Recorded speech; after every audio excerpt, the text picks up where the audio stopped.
وار مکمل طریقہ کیا ہے، اس کے بیان میں یہ فصل ہے۔ فرماتے ہیں کہ جب کوئی آدمی حج کو شروع کرنے کا ارادہ کرے تو اس کو چاہیے کہ وہ میقات کے پاس پہنچ کر احرام باندھ لے۔ دنیا کے جو لوگ مختلف حصوں میں اور گوشوں میں رہتے بستے ہیں، جن کو آفاقی کہتے ہیں، یعنی زمین کے اعتبار سے کعبۃ اللہ شریف کی نسبت سے دنیا والوں کی مختلف قسمیں ہیں۔ کچھ وہ لوگ ہیں جو کعبۃ اللہ کے بالکل آس پاس اس کے قرب و جیوار میں رہتے ہیں۔ تو جو لوگ کعبۃ اللہ کے قرب و جیوار میں حرم کے علاقے میں رہتے ہیں، حرم کے علاقے میں رہنے والے مکی یا حرمی کہلاتے ہیں۔ مکہ مکرمہ شہر کے رہنے والے یا حرم کے علاقے کے رہنے والے۔ حرم کے علاقے کے اندر، حرم کا ایک مخصوص علاقہ ہے، اس کی اپنی کچھ حدود ہیں، اس کے کچھ لمٹس ہیں۔ ان لمٹس کے اندر شہر مکہ سے آگے باہر تک وہ لمٹس ہیں، یعنی شہر مکہ کے اور آگے تک بھی حرم کے حدود ہیں۔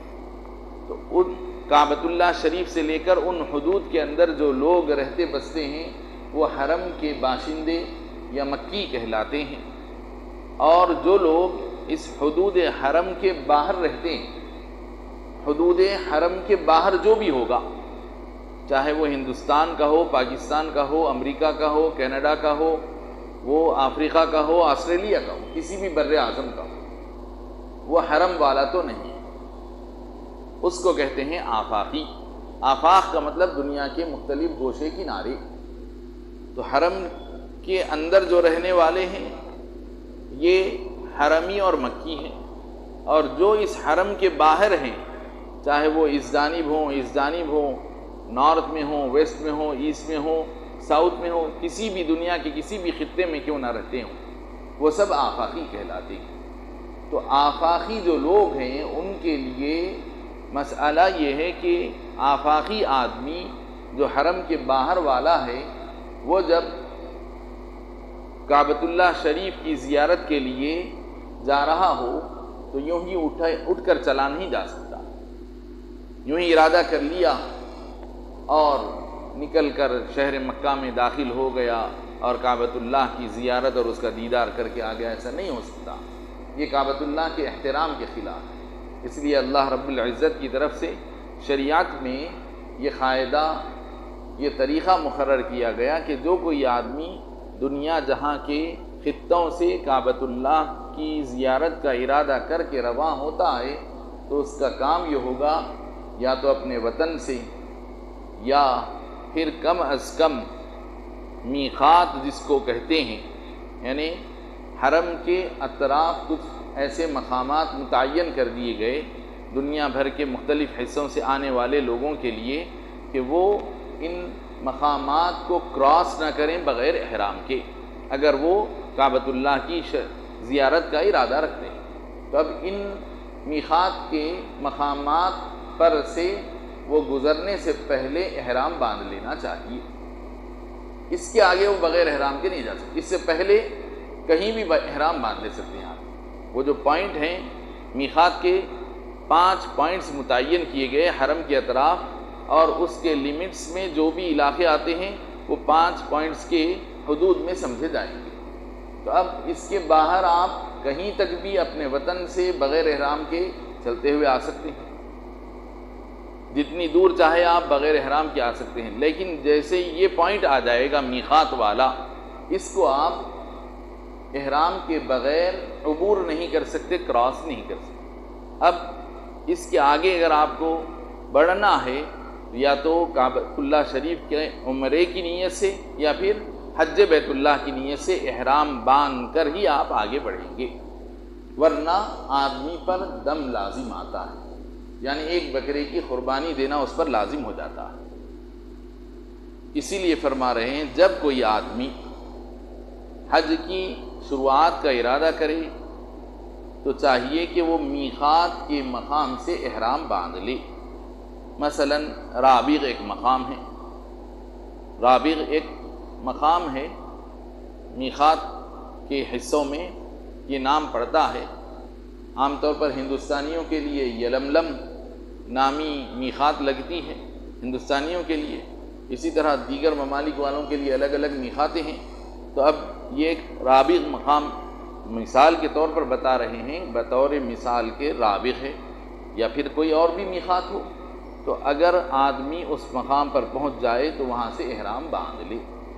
احرام باندھنے کی تفصیل اور طریقہ کیا ہوگا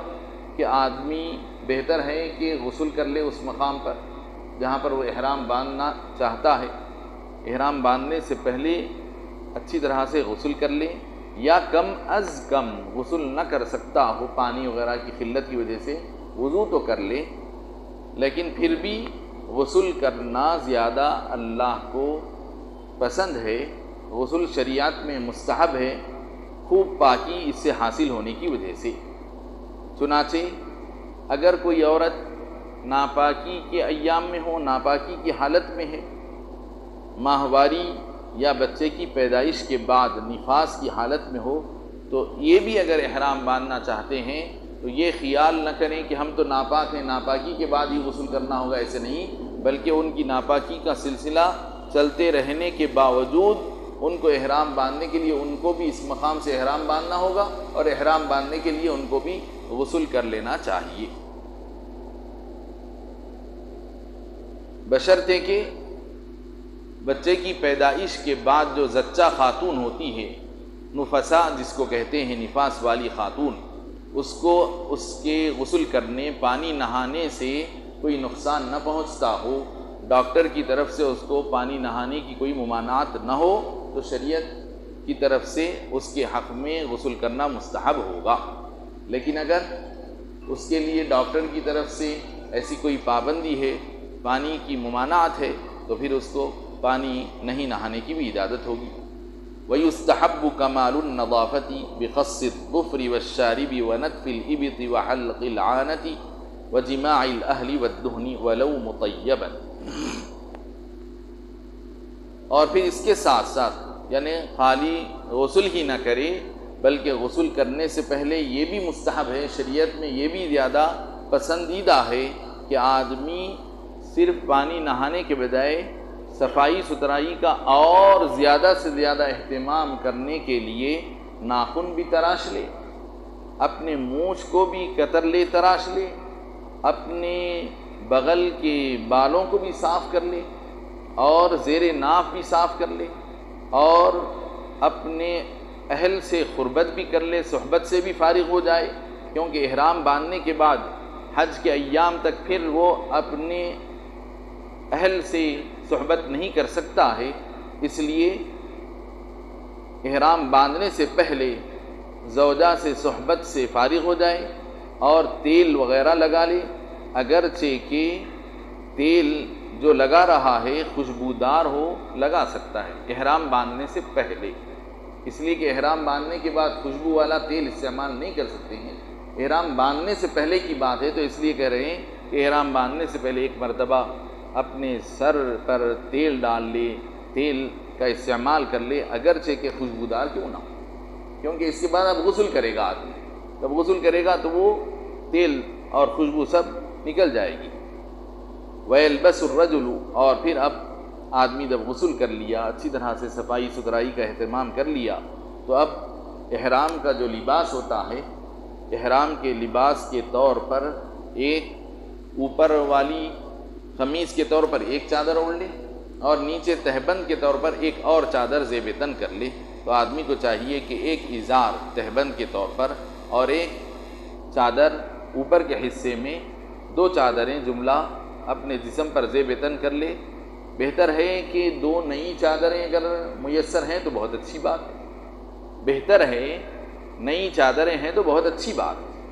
یا نہیں تو پرانی بھی اگر صاف ستھری دھلی ہوئی ہیں تو یہ بھی کافی ہے، کوئی ضروری نہیں کہ ہر عمرے کے لیے نئی چادر ہی دی جائے۔ سابق میں عمرہ کیا تھا گزشتہ سال، پھر اب ایک سال بعد پھر عمرے کے لیے جا رہا ہے، تو اگر نئی چادر نہ بھی ہو تو گزشتہ سال کی چادروں کو صاف دھو لے کر استعمال کر سکتا ہے۔ اور احرام کے لباس کے لیے نیا سفید لباس زیادہ بہتر ہے پرانے اور سفید کے علاوہ رنگت کے مقابلے میں۔ یعنی اگر کسی آدمی کے پاس کالی چادر ہے یا کوئی اور رنگ کی چادر ہے تو وہ بھی احرام کے لیے استعمال کی جا سکتی ہے، لیکن بہتر اور افضل سفید ہے۔ ایسے ہی پرانی بھی چل سکتی ہے، نہیں ہو تو بہتر ہے، لیکن اس بات کا خیال رکھیں کہ اوپر والی چادر جو ہوگی اس کو گنڈی یا کوئی بٹن یا کوئی ڈوری یا کسی اور کاڑی وغیرہ سے اس کو ایک دوسرے سے جوڑا نہیں جائے گا۔ یعنی ایک چادر کو دوسری چادر کے اوپر سے ڈھانپ لیں گے، اوڑھ لیں گے، لیکن ایک چادر کے کنارے کو دوسرے چادر میں ملا کر کوئی کاڑیاں، ایسے کانٹے کاڑیاں وغیرہ کچھ بھی نہیں لگائے جائیں گے۔ اگر کوئی ایسا کرتا ہے تو پھر اس کا ایسا کرنا مکروہ ہوگا۔ یعنی اگر کوئی آدمی اپنی اوڑھی ہوئی چادر کے اندر نہیں اڑنے کے لیے کانٹے لگا لیتا ہے یا کچھ کاڑیاں اس کے اندر ٹوب لیتا ہے یا کوئی تاگے کی ڈوریاں اس میں باندھ لیتا ہے تو اس سے اس کا یہ عمل مکروہ ہوگا، لیکن اس کی وجہ سے اس کو کوئی کفارہ یا صدقہ یا دم دینے کی نوبت نہیں آتی ہے۔ بہرحال آدمی اس طرح سے دو چادریں زیب تن کر لینے کے بعد، ابھی تو چونکہ لبیک نہیں پڑھا گیا اور ابھی احرام کی نیت نہیں کی گئی، ابھی تو خالی نہا دھو کے صاف چادر پہنے ہیں، ابھی احرام کی پابندیاں شروع نہیں ہوئی، تو اس لیے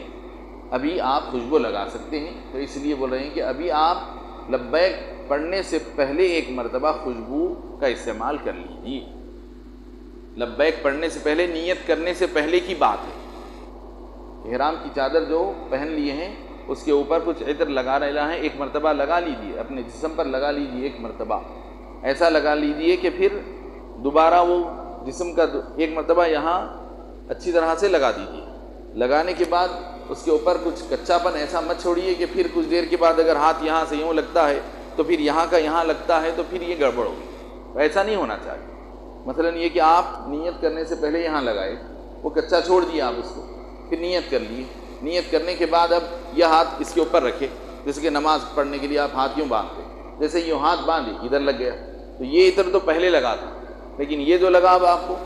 نیت کرنے کے بعد لگا، تو یہ ایسی گڑبڑ نہیں ہونا چاہیے۔ تو اس لیے بتا رہے ہیں کہ نیت کرنے سے پہلے ایک مرتبہ عطر آپ لگا سکتے ہیں، لیکن اس طریقے سے لگا لیں کہ وہ جہاں بھی لگایا گیا ہے وہ اس کے اوپر سوکھ گیا ہو،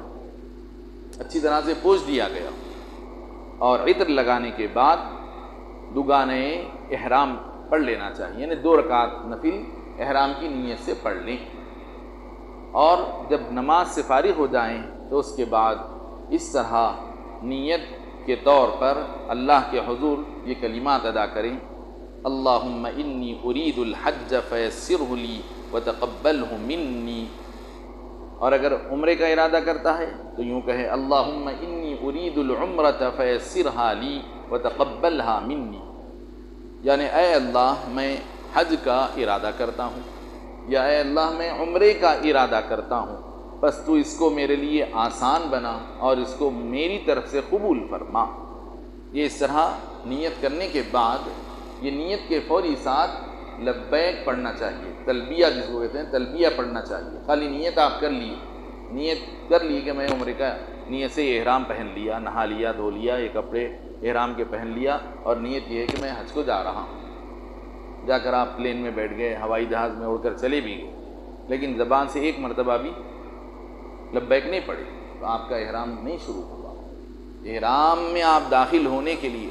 جیسے نماز بغیر اللہ اکبر گئے، خالی جا کے مسجد میں مصلی پہ ٹھہر گئے، کانوں تک ہاتھ بھی اٹھا لیے، باندھ بھی لیے، نماز قرات بھی کر رہے ہیں، رکوع بھی کر رہے ہیں، سجدہ بھی کر رہے ہیں، مگر اصل جو نماز کا جو انٹرنس ہے، نماز میں داخلہ ہوتا ہے تکبیر تحریمہ سے۔ تکبیر تحریمہ ہی نہیں باندھے، اللہ اکبر ہی نہیں بولے، آپ اللہ اکبر نہیں بولے، مگر جو سورہ فاتحہ پڑھ رہے ہیں، ثنا پڑھ رہے ہیں، سب کچھ کر رہے ہیں، تو جیسے نماز نہیں ہوگی بغیر تکبیر تحریمہ کے، ایسے ہی آپ کا احرام ہی شروع نہیں ہوگا جب تک کہ آپ نیت کے ساتھ لبیک نہ پڑھیں۔ نیت کے ساتھ لبیک پڑھنا، نیت ہونا،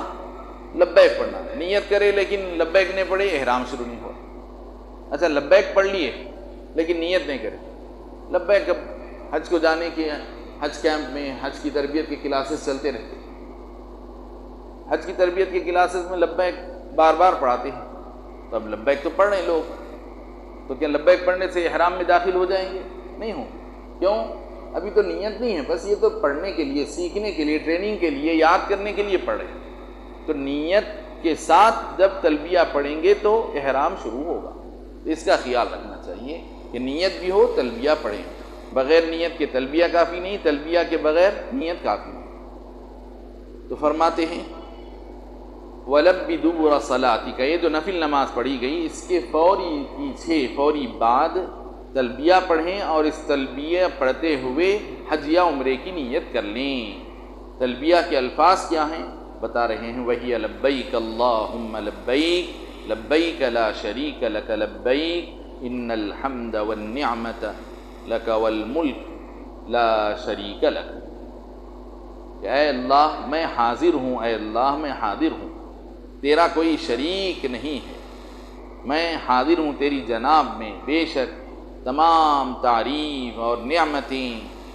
اور بادشاہت سب تیرے ہی اختیار میں ہیں، تیرا کوئی شریک نہیں ہے۔ وَلَا تَنْقُصُ مِنْ هَذِهِ الْأَلْفَاظِ شَيْئًا، اور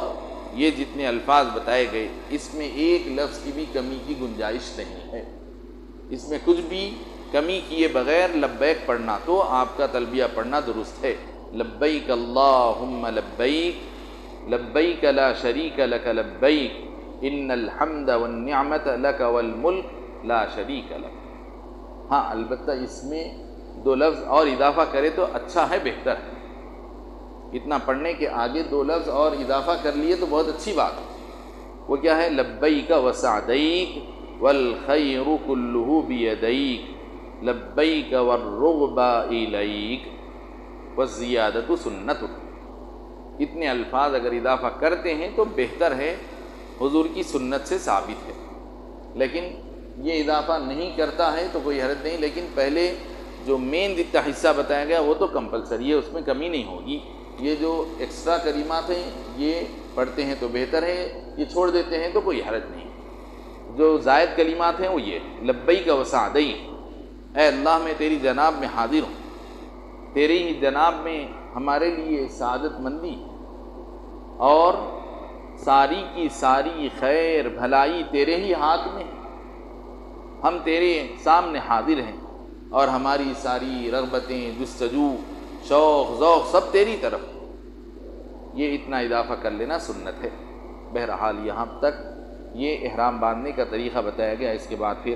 چونکہ یہ موسم حج ہے، موسم حج کا مطلب اس سے پہلے بتایا گیا کہ جو ہی رمضان کی عید کا چاند ہوتا ہے، رمضان جو ہی ختم ہو گیا، شوال کا مہینہ جو ہی آتا ہے، شوال، ذی القعدہ، ذی الحجہ کے 10 دن جو ہوتے ہیں یہ عید کا موسم، حج کا موسم، حج کا زمانہ کہلاتا ہے کہ اس میں کوئی آدمی اتنے پیریڈ میں حج کی نیت سے احرام باندھ سکتا ہے۔ اس سے پہلے اگر کوئی حج کی نیت سے احرام باندھے گا تو دور رمضان، اب رمضان میں عمرے کے لیے جاتے ہیں، اگر کوئی صاحب لمبا ویزا لے لے کر رمضان میں سے حج کی نیت سے احرام باندھیں گے تو ان کا وہ احرام باندھنا درست نہیں ہوتا۔ البتہ رمضان ختم ہونے کے بعد شوال میں اگر کوئی حج کی نیت سے احرام باندھ دی تو درست ہے، کیوں؟ ٹائم شروع ہو گیا۔ وصلی اللہ تعالی علی خیر خلقہ سیدنا محمد وآلہ وصحبہ وبارک وسلم اجمعین۔ الحمد للہ رب العالمین والصلاة والسلام على سید الانبیاء والمرسلین وعلى آلہ وصحبہ اجمعین۔ ربنا تقبل منا انك انت السميع العليم وتب علينا انك انت التواب الرحيم۔ اللهم اعنا على ذكرك وشكرك وحسن عبادتك۔ اللهم انا نسألك العفو والعافية والمعافاة الدائمة في الدين والدنيا والآخرة۔ اللهم انا نسألك موجبات رحمتك وعزائم مغفرتك والعزيمة على الرشد والغنيمة من كل بر والسلامة من كل إثم والفوز بالجنة والنجاة من النار۔ وصلى الله تعالى على خير خلقه سيدنا محمد وآله وصحبه وبارك وسلم أجمعين والحمد لله رب العالمين۔ سبحان الله وبحمده، سبحانك اللهم وبحمدك، أشهد أن لا